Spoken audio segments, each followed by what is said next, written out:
two-part question. Just has Dante Thornton been exclusively working at the slot or outside too, and where have you seen him grow the most since the spring? Yeah, we're working him in different spots. We're doing a good job of trying to use his skill set to put him in some different situations. Just his growth the most was getting in here and learning what we do, learning how we operate on the field and in the building. There's a work ethic. I think that has brought itself on by the players. It's expected here now. So with him learning the playbook, with him getting in here and creating habits, he's fit right in with these guys and done a great job so far. Noah, then Rob. With Ramel Keaton, just a guy that stepped up last year when you needed him. Just kind of where's he grown since you've gotten here and really in the last year? Honestly, he's become a great person. Like, he's become a more mature kid. He's become more accountable, and he cares about football. He's become a way better teammate, and I think that's translated to him being able to take advantage to some opportunities on the field. He does a great job down the field, Justin, to catch his fours. This offseason, he's done a good job of honing in on technique and more of the intermediate underneath game. He's done a great job for us, and we look forward to him continuing to lead our group. Coach, with Jalen and Cedric gone, how has Brew kind of stepped up as the veteran in that group? Yeah, I think that's been a natural transition for him. I think the special thing about Brew is he's always carried himself that way, right? When you had Cedric and you had Jalen and those guys in that room, Brew still carried himself that way. Now, those guys were on the outside. They had been here, but the guys in the room have always respected him. So when those guys leave and they go, to the next level, it's an easy transition for a kid like that. He's a great leader. He's truly an alpha. He's going to come to work every single day. And when he's not going, he's the biggest cheerleader on the sideline. He's everything you want in that group. But him and some of those older guys that are leading, they do a great job of helping our young guys come along and learn how we do things. Ben and Casey. Kelsey, just with Chad Nimrod and Caleb Webb, how would you assess where they're at right now and how their first week or so of camp has gone? Those two have been very impressive, both of them, in their own separate ways, right? Like, Caleb is a bigger body, big catch radius, strong, powerful kid. Chaz is more agile, very twitchy, but both of those guys have been exceptional. My job for those two, they haven't seen this thing before on our level, so I got to get those guys consistent. Right now, you see flashes all over the place from both of them. Right now, it's my job to get those guys more consistent so they're making plays consistently. And you see it more on a first, second, third down basis. It ain't just showing one series to the next. Family is one of Dante Thornton's biggest values. Have you been able to see that in the life yet inside the wide receiving room? And how important is it to have that value inside the football program? Man, I think that's a huge reason why we got the kid. I really do. I think in recruiting, you find things that kids are that are important to them. I think you have to sell those points. One of the reasons we got him is our relatability as coaches and the players. Like, he came here and he fit right in with the players. And to me, that's a seamless transition. Because when you're working hard at a common goal, when that environment is comfortable for you to work hard in, like, it's easier for me to give it everything I got. When I'm worried about who's around me or I'm comfortable with the people around me, like, it's going to be that much harder for me to really strain. So Dante's come in, and he's like gel, and he's been a glue guy for our group. They all, crack jokes and they're on social media together. It's like we didn't even. He's been here the whole time almost sometimes. Adam and Austin. Bruce said that last year he got a little too emotional sometimes during games. He would let anger linger a little bit. I'm curious to know if you ever addressed that with him, and because he seems like a chill guy, that he wouldn't be angry. Did you ever talk to him about that? Yeah, he's a Cali guy on the outside. But on the inside, man, he's one of the most fierce competitors I've been around. And I think some of that came naturally with Brew. He came here and wanted to prove himself. And, you have to fight a fine line when you're that type of player. There's a duality, right? I want to be aggressive, and I want to be urgent, but I can't press, right? And when he got some of those situations last year, he's like a bull in the china shop. I think this year he's able to take some of that load off, still be accountable, but you see him play a lot more smoothly. He ain't as tense. Because he's seen a year in it. He's got an expectation of what we do and what this league is, and he's been awesome for us. KB, you're going to be a dad here in a few weeks. Congratulations. That's insider information. But when you're going through fall camp, and then, of course, you got your wife is expecting, how how are you balancing juggling that from a dad, soon-to-be dad / coach perspective when you're trying to got this feverish time of year? That's a great point. I think I'm still learning, man. I could probably get some pointers from you guys, the dads in the room. But for me, man, I treat these kids just like I would treat my own. I want to make sure I'm giving everything I can to these guys, and then when I'm at home, I'm giving everything I can to my wife and my family. And the special thing about that is, man, these guys are just as involved as with my family as I am with theirs, right? Like, I had 3 or 4 guys drop off like kids books, like their favorite kids books, like the Cat in the Hat and Dr. Seuss series. Like, for me, that's heartwarming because it lets you know the guys that you invest in are willing to invest back in you.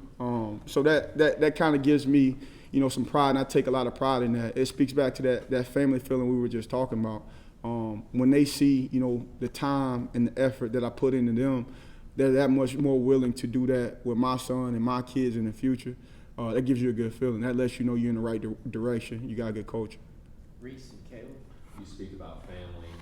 Plenty of VFLs are being successful in the NFL. When you see Cedric Tillman and Jalen Hyatt shining in training camp, how much pride does that bring you as being their former coach?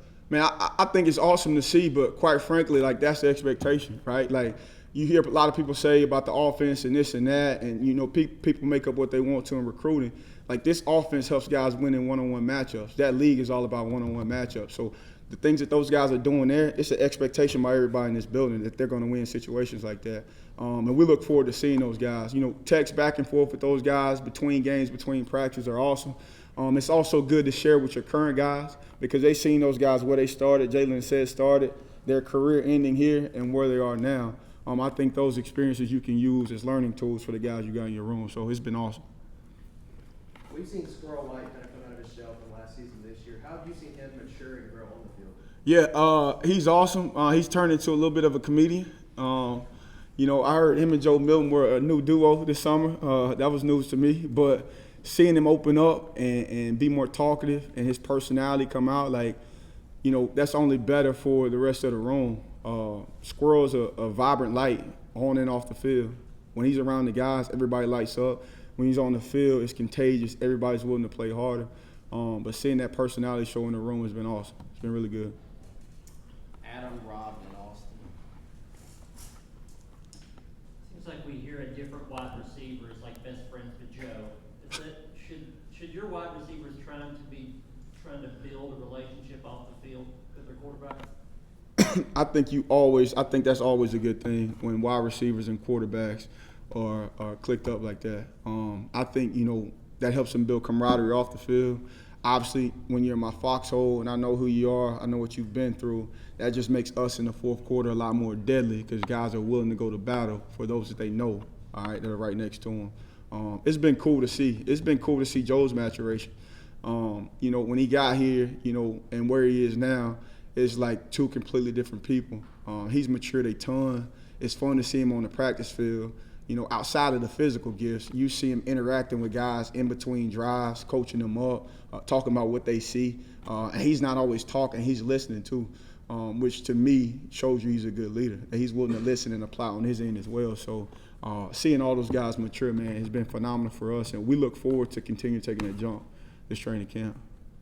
Coach, you just mentioned this, made me curious. I think probably a lot of fans are curious about Jalen and Cedric and maybe being critical of the pre-draft. People maybe being critical in the pre-draft process because of the offense. And I think a lot of people, we heard about Hinton too. How much keep out of that on the recruiting trail? And, you know, same thing, how much, you know, validation is it that you've got those 3 guys in the last draft to point to? 100%. You know, I think what people don't understand, they try to just kind of make up, right? But it's my job as a coach to answer questions in the recruiting process, right? Like, our offense, you know, puts guys in situations to win one-on-one matchups. Defenses are supposed to stop guys in those one-on-one situations, right? Like, it doesn't matter at the end of the day what the scheme is, what the play call is. Like, I'm giving a technique to beat a defensive player. He's giving a technique to beat me. If I'm beating him 10 out of 10 times, like, I can translate that on any level, and that's what it comes down to. Now, guys have different skill sets. You show those in recruiting, right? Guys are put in different spots. You show those in recruiting. But at the end of the day, you got to win your matchup, and that's what it is here. That's what those guys have learned to do, and that's what they showed on Saturday, and that's why they're successful in the league. And there's no rhyme or reason to why they're doing that besides, it transitioned from what they did in college. When you look at Ramel, you talked about all the growth he's had and everything. He's wearing a new number. Can sometimes it be as simple as just kind of like look good, feel good, play good type thing, and then two, like, have you ever kind of caught up like who's number 9? Does it ever kind of catch you out off guard out there? Yeah, it probably happened the first couple of days, but I think sometimes guys need new numbers. I'm all about looking good and feeling good, but at the end of the day, we got to get results, right? Like, man, if you're wearing 99 and you're the best player in the country, like, you're probably gonna be in 99. So Ramel's been awesome with that transition. He hadn't missed a beat. He looks just like the old number 80 there. He's improved in some areas, so I look forward to seeing more from 9 on the field. Wes and Ben.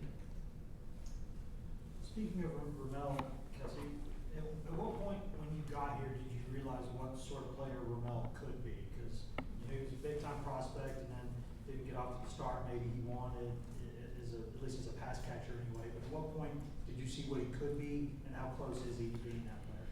I think it was last spring. I think we had a guy go down, and Ramel kind of transitioned into more of a starter's role last spring. And I think it was at that point when you started to see him play and show what he could really do.